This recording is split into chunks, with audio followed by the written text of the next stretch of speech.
NCERT class 6 polity आपका chapter है विविधता की समझ। अपनी कक्षा में चारों तरफ नज़र दौड़ाइए और देखिए कि क्या कोई ऐसा साथी है जो आपकी तरह ही बिल्कुल दिखता हो। तो इस पाठ में आप पढ़िएगा कि लोग जो है एक दूसरे से बहुत सारे मैटर में भिन्न होते हैं। ना ही केवल वो अलग दिखते हैं बल्कि वे अलग अलग क्षेत्रों से भी आते हैं। उनका धर्म, रहन सहन, खान पान, भाषा, त्यौहार आदि भी भिन्न होते हैं और ये भिन्नताएं हमारे जीवन को कई तरह से रोचक एवं समृद्ध बनाती है। और इन्हीं सारे विभिन्नताओं के कारण से ही जो है भारत में विविधता है। विविधता या अनेकता यह हमारे जीवन को एक तरह से बेहतर बनाती है। भारत इतनी विविधता वाला देश कैसे, ये सवाल उठता है हमारे मन में। क्या सभी तरह की भिन्नताएं विविधता का ही भाग होता है? तो चलिए इसी के उत्तर को पाने के लिए हम इस पाठ को पढ़ते हैं। फिगर में भी दिखाया गया है, 3 पिक्चर है। ये तीनों का तीनों पिक्चर जो है आपस में भिन्न है। आपकी उम्र के 3 बच्चों ने ऊपर दिए गए चित्र बनाए हैं और कहता है कि खाली बक्से में आप भी जो है अपना चित्र खुद से बनाइए। क्या आपका चित्र जो है अन्य 3 चित्रों के जैसा है? हो सकता है कि आपका चित्र जो है इन तीनों से बहुत भिन्न हो, जैसे कि ये तीनों चित्र भी आपस में एक दूसरे से नहीं मिलते हैं। तो ऐसा क्यों होता है? ऐसा इसलिए कि हम सब का जो चित्रकारी करने का तरीका है, स्टाइल है, वो सब का आपस में डिफरेंट है, भिन्न भिन्न है। तो जैसे हमारी चित्रकारी में भिन्नता है, उसी तरह से हमारे रंग रूप, खान पान में भी भिन्नता है। इसके बाद दिया गया है कि अपनी अध्यापिका की सहायता से यह पता कीजिए कि आप में से कितनी साथियों के जवाब एक जैसे हैं। क्या कक्षा में कोई ऐसी साथी भी है जिसकी सूची आपकी सूची से हूबहू मिलती है? यहाँ पे जानकारी मांग रहा है कि अपने बारे में निम्नलिखित जानकारी दीजिए। बाहर जाते समय मैं डैश पहनती हूँ। आप क्या पहनती हैं इसको बताना है। मैं घर में डैश में बात करती हूँ।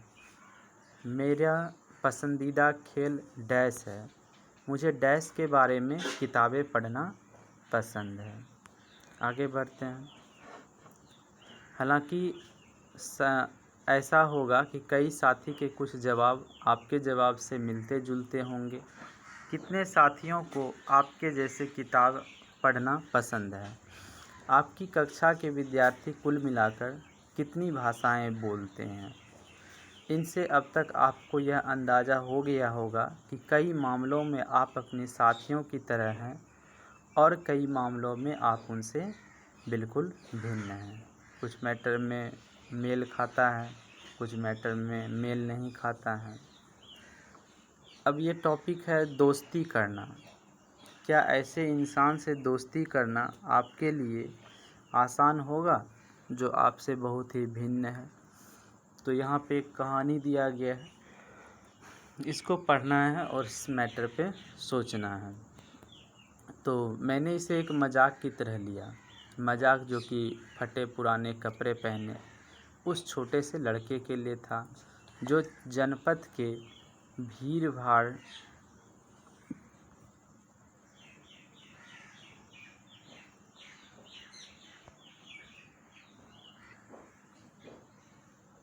भाड़ वाले चौराहे की लाल बत्ती पर अखबार बेचता था।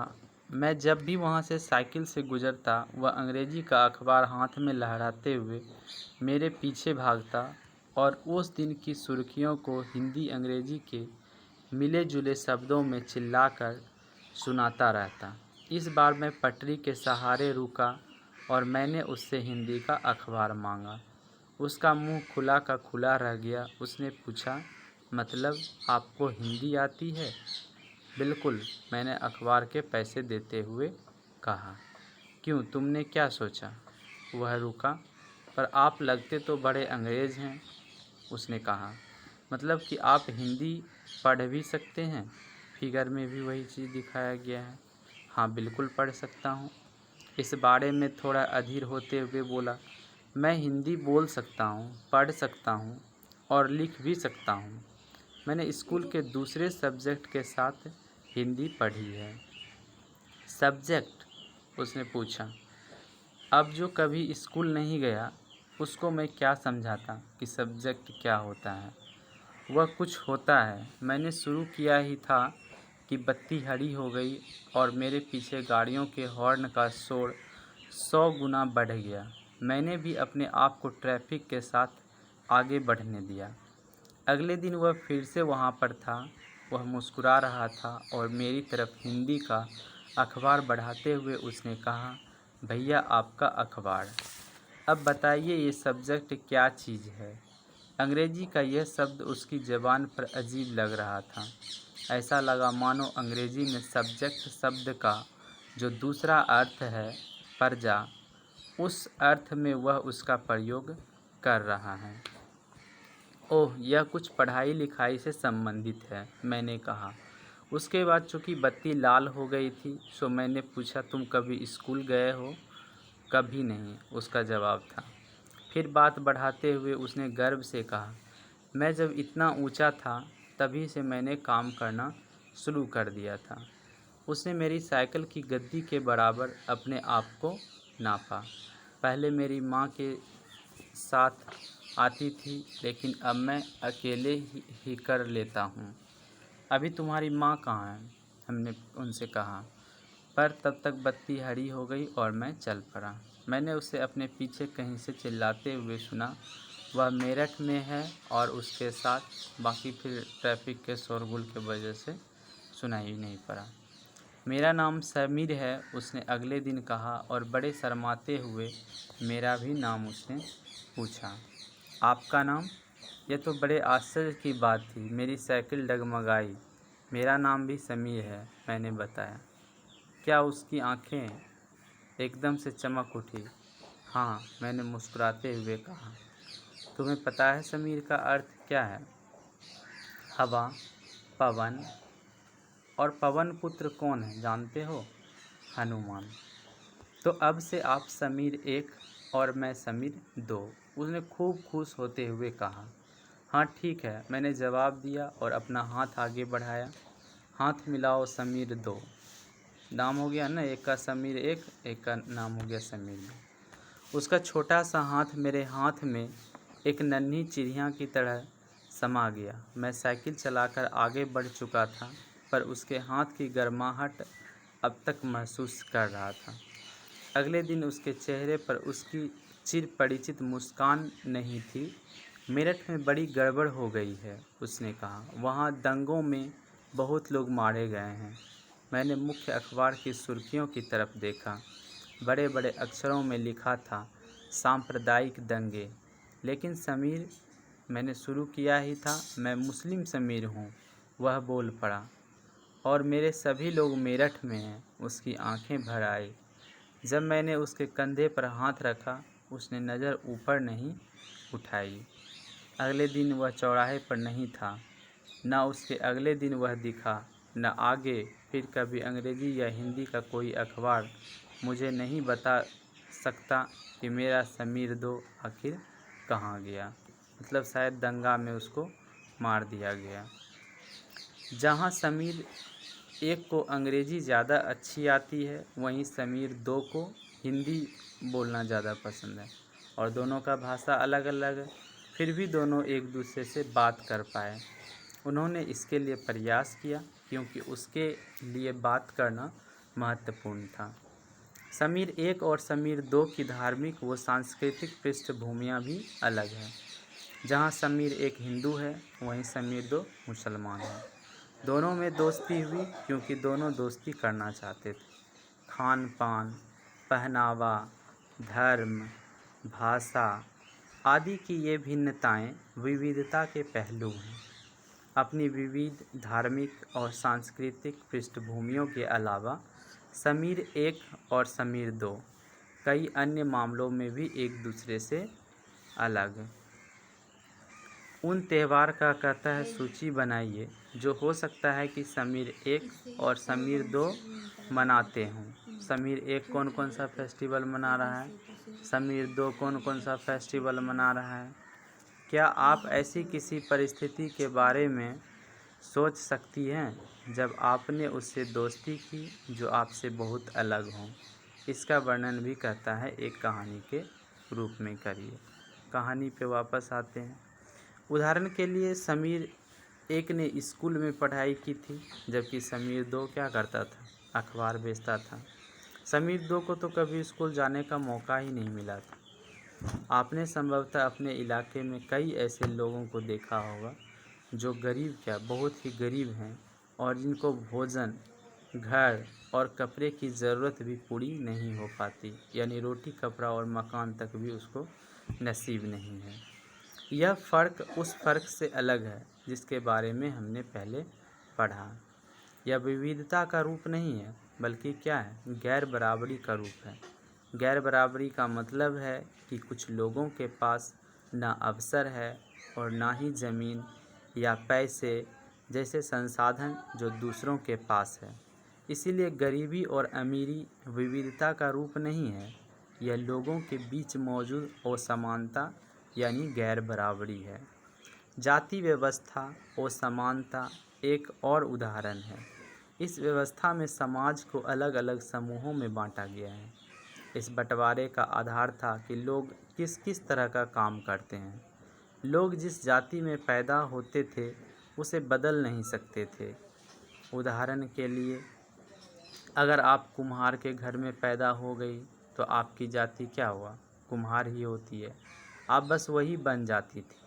कोई व्यक्ति जाति से जुड़ा अपना पेशा नहीं बदल सकता था। इसीलिए उस ज्ञान के अलावा किसी अन्य ज्ञान को हासिल करना जरूरी भी नहीं समझा जाता था। इससे क्या हुआ, गैर बराबरी पैदा हुई। आप इसके बारे में डिटेल से अगले चैप्टर में पढ़ेंगे। विविधता हमारे जीवन में कैसे समृद्ध करती है।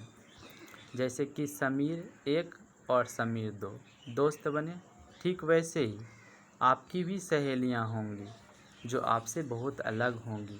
आपने शायद उनके घर में अलग तरह का खाना खाया होगा, उनके साथ अलग त्यौहार मनाए होंगे, उनके कपड़े पहनकर देखे होंगे और थोड़ी बहुत उनकी भाषा भी सीखी होगी। सूची बनाइए कि आपने भारत के अलग अलग प्रांतों के कौन कौन से व्यंजन खाए हैं। अपनी मातृभाषा के अलावा उन भाषाओं की सूची बनाइए जिनके आप कुछ शब्द भी जानती हैं। नेक्स्ट, आपको शायद तरह तरह के जानवर, रानियों, साहसिक घटनाओं या भूतों की कहानियाँ शायद पसंद होगी। संभव है कि आपको खुद कहानी बनाना भी पसंद होगा। एक अच्छी कहानी पढ़ने से क्या होता है, हमेशा खुशी मिलती है। उसको पढ़कर और ज़्यादा कहानियाँ बनाने के लिए नए नए विचार मिलते हैं। जो लोग कहानियाँ लिखते हैं वे विभिन्न स्रोतों, किताबों, वास्तविक जीवन और कल्पना से प्रेरणा लेते हैं। कुछ लोग जंगल में जानवरों के नज़दीक रहे और उन्होंने जानवरों की दोस्ती व लड़ाइयों के बारे में कहानियाँ लिखी। कुछ अन्य लोगों ने राजा रानी के वृत्तांत पढ़कर प्यार और सम्मान के किस्से लिखे। कुछ ने अपने बचपन की यादों में गोते लगाए। स्कूल और दोस्तों की मधुर यादों से निकाल कर कुछ साहस की कहानियाँ लिखी। कल्पना कीजिए कि जिनकी कहानियाँ आपने सुनी या पढ़ी है, उन सभी कहानीकारों या कहानी सुनाने वालों को ऐसी जगह पर रहना पड़े जहाँ लोग केवल 2 ही रंग के कपड़े पहनते हों, लाल एवं सफ़ेद, एक तरह का खाना खाते हों, शायद आलू, समान रूप से केवल 2 पशु पक्षी को पालते हों, उदाहरण के तौर पे हिरन, कौवा, और केवल सांप सीढ़ी खेल से अपना मनोरंजन करते हों। सांप सीढ़ी खेल लूडो में होता है। ऐसी जगह रहकर वे कैसी कहानियाँ लिख पाएंगे। भारत में विविधता। भारत विविधताओं का देश है। हम विभिन्न भाषाएं बोलते हैं, विभिन्न प्रकार का खाना खाते हैं, अलग अलग त्यौहार मनाते हैं और भिन्न भिन्न धर्मों का पालन करते हैं। लेकिन गहराई से सोचें तो वास्तव में हम एक ही तरह की चीज़ें करते हैं, केवल हमारे करने के तरीके अलग हैं। मान लीजिए कि आप एक चित्रकार या कहानीकार हैं जो इस जगह पर रहती हैं। ऐसी जगह पर के जीवन पर एक कहानी लिखे या चित्र बनाइए। क्या आप सोचती हैं कि आपको ऐसी जगह में रहने में मज़ा आएगा? उन 5 चीज़ों की सूची बनाइए जिनकी कमी ऐसी जगह में सबसे ज़्यादा खलेगी। भारत के लोग विविध तरीक़ों से नीचे लिखे काम करते हैं। यहाँ उनमें से एक तरीका बताया गया है, 2 और तरीके लिखिए। प्रार्थना, इबादत करना, भक्ति गीत गाना, बाकी 2 खाली है, इसको आपको भरना है। शादी करना, यानी क्या दिया हुआ है, अदालत के रजिस्टर में दस्तखत करना, यानी शादी का जो प्रोसेस होता है वो बाकी 2 स्टेप लिखना है। विभिन्न प्रकार के कपड़ा पहनना, जैसे कि मणिपुर में औरतों का फनेक पहनना, तो बाकी अलग अलग जगह पे किस किस तरह का कपड़ा पहना जाता है। अभिवादन करना, तो झारखंड के आदिवासी एक दूसरे को जोहार कहते हैं। बाकी 2 स्टेप आपको लिखना है। चावल पकाना, कैसे पकाते हैं, तो मीट या सब्ज़ी डाल करके बिरयानी पकाना, और भी चावल बनाने के तरीके होंगे, उसे लिखना है। हम विविधता को कैसे समझें? करीब 200 वर्ष पहले जब रेल, हवाई जहाज़, बस और कार हमारे जीवन का हिस्सा नहीं थे, तब भी लोग संसार के एक भाग से दूसरे भाग की यात्रा करते थे। वे पानी के जहाज़ में, घोड़ों या ऊँट पर बैठकर जाते या फिर पैदल चलकर। अक्सर ये यात्राएं खेती और बसने के लिए, नई ज़मीन की तलाश में या फिर व्यापार के लिए की जाती थी। चूँकि यात्रा में बहुत समय लगता था, इसलिए लोग नई जगह पर अक्सर काफ़ी लंबे समय तक ठहर जाते थे। इसके अलावा सूखे और अकाल के कारण भी कई बार लोग अपना घर बार छोड़ देते थे। उन्हें जब तक भर पेट खाना तक नहीं मिलता था, तो वे नई जगह जाकर बस जाते थे। कुछ लोग काम की तलाश में और कुछ युद्ध के कारण घर छोड़ देते थे। लोग जब नई जगह में बसना शुरू करते थे, तो उनके रहन सहन में थोड़ा बदलाव आ जाता था। कुछ चीज़ें वे नई जगह की अपना लेते थे और कुछ चीज़ों में वे पुराने ढर्रे पर ही चलते रहते थे। इस तरह उनकी भाषा, भोजन, संगीत, धर्म आदि में नए और पुराने का मिश्रण होता रहता था। उनकी संस्कृति और नई जगह की संस्कृति में आदान प्रदान होता और धीरे धीरे एक मिश्रित यानी मिली जुली संस्कृति उभरती। अगर अलग अलग क्षेत्रों का इतिहास देखें तो हमें पता चलेगा कि किस तरह विभिन्न सांस्कृतिक प्रभावों ने वहाँ के जीवन और संस्कृति को आकार देने में योगदान किया है। इस तरह से कई क्षेत्र अपने विशिष्ट इतिहास के कारण विविधता संपन्न हो जाते थे। ठीक इसी प्रकार लोग अलग अलग तरह की भौगोलिक स्थितियों से किस प्रकार सामंजस्य बैठाते हैं, उससे भी विविधता उत्पन्न होती है। उदाहरण के लिए समुद्र के पास रहने में और पहाड़ी इलाके में रहने में बड़ा फ़र्क है। न केवल वहाँ के लोगों के कपड़ा और खान पान की आदतों में फ़र्क होगा, बल्कि जिस तरह का काम वे करेंगे वे भी अलग होंगे। शहर में अक्सर लोग यह भूल जाते हैं कि उनका जीवन उनके भौतिक वातावरण से कई तरह गहराई से जुड़ा हुआ है। ऐसा इसलिए कि शहरों में लोग विरले ही अपनी सब्जी या अनाज उगाते हैं। वे इन चीज़ों के लिए बाज़ार पर ही निर्भर रहते हैं। आइए भारत के 2 भागों लद्दाख और केरल के उदाहरण के जरिए ये समझने की कोशिश करें कि किसी क्षेत्र की विविधता पर उसके ऐतिहासिक और भौगोलिक कारकों का क्या असर पड़ा है। एटलस में भारत का नक्शा देखिए और उसमें ढूंढिए कि ये दोनों क्षेत्र लद्दाख तथा केरल कहाँ पे हैं। इन दोनों क्षेत्रों की भौगोलिक स्थितियाँ वहाँ के भोजन, कपड़े और व्यवसाय पेशे को कैसे प्रभावित करती हैं, उनकी सूची बनाने के लिए कहता है।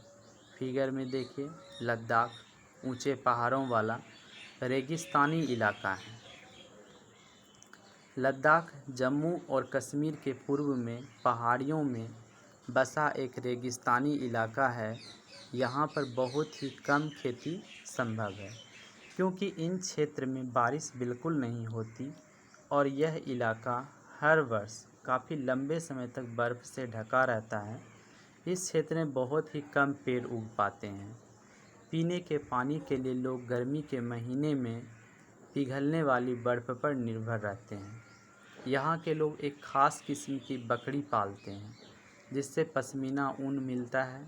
यह ऊन कीमती है, इसलिए पश्मीना शाल बड़ी महंगी होती है।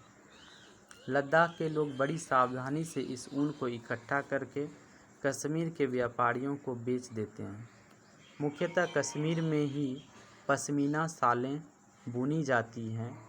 यहाँ के लोग दूध से बने पदार्थ जैसे मक्खन, चीज़ मतलब पनीर होता है, ख़ास तरह का छेना, एवं मांस खाते हैं। हर एक परिवार के पास कुछ गाय, बकरी और याक होती है। रेगिस्तान होने का यह मतलब नहीं कि व्यापारी यहाँ आने के लिए आकर्षित नहीं हुए। लद्दाख तो व्यापार के लिए एक अच्छा रास्ता माना गया क्योंकि यहाँ कई घाटियाँ हैं जिनसे गुजरकर मध्य एशिया के काफ़िले उस इलाके में पहुँचते थे जिसे आज तिब्बत कहते हैं। ये काफ़िले अपने साथ मसाले, कच्चा रेशम, दरियाँ आदि लेकर चलते थे। लद्दाख के रास्ते ही बौद्ध धर्म तिब्बत पहुँचा। लद्दाख का छोटा तिब्बत भी कहते हैं। करीब 400 साल पहले यहाँ पर लोगों का इस्लाम धर्म से परिचय हुआ और अब यहाँ अच्छी खासी जनसंख्या में मुसलमान रहते हैं। लद्दाख में गानों और कविताओं का बहुत ही समृद्ध मौखिक संग्रह है।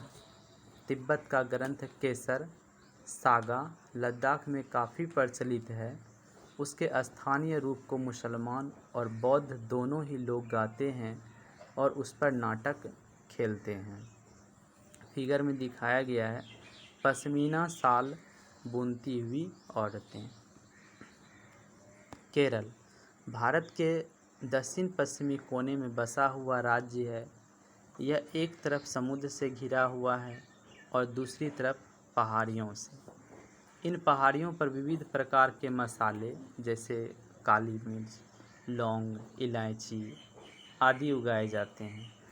इन मसालों के कारण यह क्षेत्र व्यापारियों के लिए बहुत ही आकर्षक बना। सबसे पहले अरबी एवं यहूदी व्यापारी केरल आए। ऐसा माना जाता है कि ईसा मसीह के धर्मदूत संत थॉमस लगभग 2000 साल पहले यहाँ आए। भारत में ईसाई धर्म लाने का श्रेय उन्हीं को जाता है। अरब से कई व्यापारी यहाँ आकर बस गए। इब्न बतूता ने जो करीब 700 साल पहले यहाँ आए, अपने यात्रा वृत्तांत में मुसलमानों के जीवन का विवरण देते हुए लिखा है कि मुसलमान समुदाय की यहाँ पे बड़ी इज्जत थी। फिगर देखिए, केरल में मनाए जाने वाले त्यौहार ओणम का एक विशेष आकर्षण है नाव प्रतियोगिता। ये पूछा जाएगा कि केरल में कौन सा त्यौहार मनाया जाता है, तो आंसर होगा ओणम। यहाँ फिगर में दिख रहा है कि मछली पकड़ने का चीनी जाल, ये चीनी जाल है, इस तरह से मछली पकड़ा जाता है। वास्को डी गामा पानी के जहाज़ से यहाँ पहुँचे तो पुर्तगालियों ने यूरोप से भारत तक का समुद्री रास्ता जाना। इन सभी ऐतिहासिक प्रभावों के कारण केरल के लोग विभिन्न धर्म का पालन करते हैं, जिसमें यहूदी, इस्लाम, ईसाई, हिंदू और बौद्ध धर्म शामिल हैं। चीन के व्यापारी भी केरल आए। यहाँ पर मछली पकड़ने के लिए जो जाल इस्तेमाल किए जाते हैं वे चीनी जालों से हूबहू मिलते हैं। और इन्हें चीना वाला कहते हैं। तलने के लिए लोग जो बर्तन इस्तेमाल करते हैं उसे चीना चट्टी कहते हैं। इसमें चीन शब्द इस बात की ओर इशारा करता है कि उसकी उत्पत्ति कहाँ हुई होगी। केरल की उपजाऊ ज़मीन और जलवायु चावल की खेती के लिए बहुत उपयुक्त है और वहाँ के अधिकतर लोग मछली, सब्जी और चावल खाते हैं। जहाँ केरल और लद्दाख की भौगोलिक स्थितियाँ एक दूसरे के से बिल्कुल अलग हैं, वहीं हम यह भी देखते हैं कि दोनों क्षेत्रों के इतिहास में एक ही प्रकार के सांस्कृतिक प्रभाव हैं। दोनों ही क्षेत्रों को चीन और अरब से आने वाले व्यापारियों ने प्रभावित किया। जहाँ केरल की भौगोलिक स्थिति ने मसालों की खेती संभव बनाई, वहीं लद्दाख की विशेष भौगोलिक स्थिति और उन ने व्यापारियों को अपनी ओर खींचा। इस तरह पता चलता है कि किसी भी क्षेत्र के सांस्कृतिक जीवन का उसके इतिहास और भूगोल से प्रायः गहरा रिश्ता होता है। विविध संस्कृतियों का प्रभाव केवल बीते हुए कल की बात नहीं है, हमारे वर्तमान जीवन का आधार ही काम के लिए एक जगह से दूसरी जगह जाना है। हर एक कदम के साथ हमारे सांस्कृतिक रीति रिवाज और जीने का तरीका धीरे धीरे उस नए क्षेत्र का हिस्सा बन जाता है जहां हम पहुंचते हैं। ठीक इसी तरह अपने पड़ोस में हम अलग अलग समुदायों के लोगों के साथ रहते हैं। अपने रोज़मर्रा के जीवन में हम मिलजुल कर काम करते हैं और एक दूसरे के रीति रिवाज और परंपराओं में घुल मिल जाते हैं। विविधता में एकता। भारत की विविधता या एकता को उसकी ताकत का स्रोत माना गया है।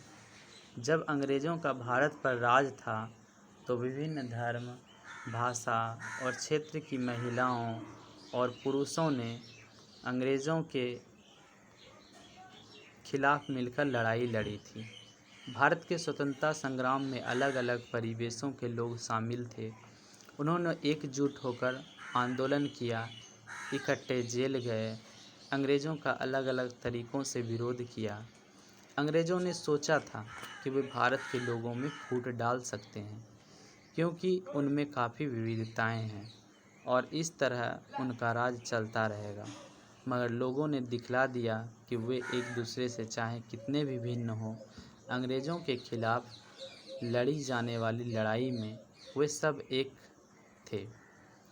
दीन खून के हमारे प्यारे न भूल जाना, खुशियों में अपनी हम पर आंसू बहा के जाना। सैयाद ने हमारे चुन चुन के फूल तोड़े, वीरान इस चमन में कोई गुल खिला के जाना। दीन खून के हमारे प्यारे न भूल जाना। गोली खा के सोए जालियां बाग में हम, सोनी पड़ी कब्र पर दिया जला के जाना। दीन खून के प्यारे हमारे प्यारे भूल न जाना। हिंदुओं मुस्लिमों की होती है आज होली, बहते हैं एक रंग में दामन भिगो के जाना। दीन खून के हमारे प्यारे भूल न जाना। कुछ जेल में पड़े हैं, कुछ कब्र में गड़े हैं, दो बूंद आंसू उन पर प्यारे बहा के जाना। दीन खून के हमारे प्यारे भूल न जाना। फिगर देखिए, ये देश स्वतंत्र दिवस के अवसर पर भाषण देते हुए पंडित जवाहरलाल नेहरू जी दिखाए गए हैं। यह गीत जो है ना, अमृतसर में हुए जालियांवाला बाग हत्याकांड के बाद गाया जाता था।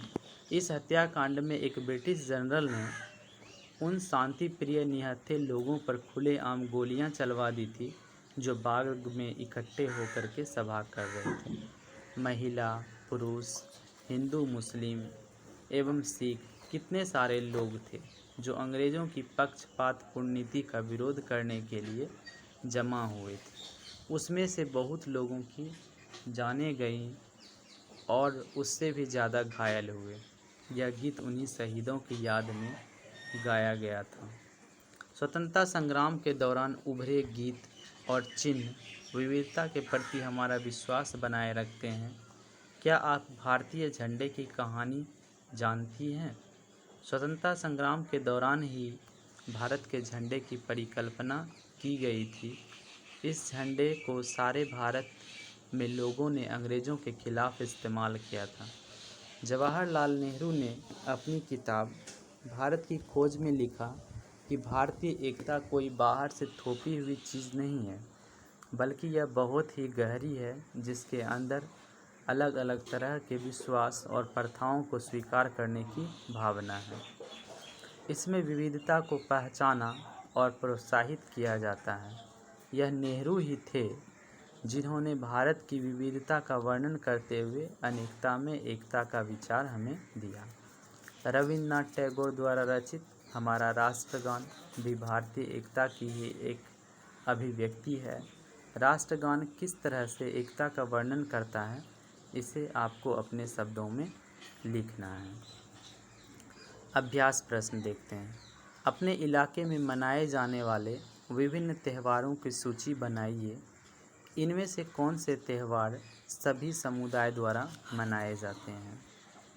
सेकंड, आपके विचार में भारत की समृद्ध एवं विविध विरासत आपके जीवन को कैसे बेहतर बनाती है? थर्ड, आपके अनुसार अनेकता में एकता का विचार भारत के लिए कैसे उपयुक्त है? भारत की खोज किताब से लिए गए इस वाक्यांश में नेहरू भारत की एकता के बारे में क्या कहना चाह रहे हैं? फोर्थ, जालियांवाला बाग हत्याकांड के ऊपर लिखे गए गाने की उस पंक्ति को चुनिए जो आपके अनुसार भारत की एकता को निश्चित रूप से झलकाती है। फिफ्थ, लद्दाख एवं केरल की तरह भारत का कोई एक क्षेत्र चुनिए और अध्ययन कीजिए कि कैसे उस क्षेत्र की विविधता को ऐतिहासिक और भौगोलिक कारकों ने प्रभावित किया है। क्या ये ऐतिहासिक एवं भौगोलिक कारक आपस में जुड़े हुए हैं, और जुड़े हुए हैं तो कैसे जुड़े हुए हैं?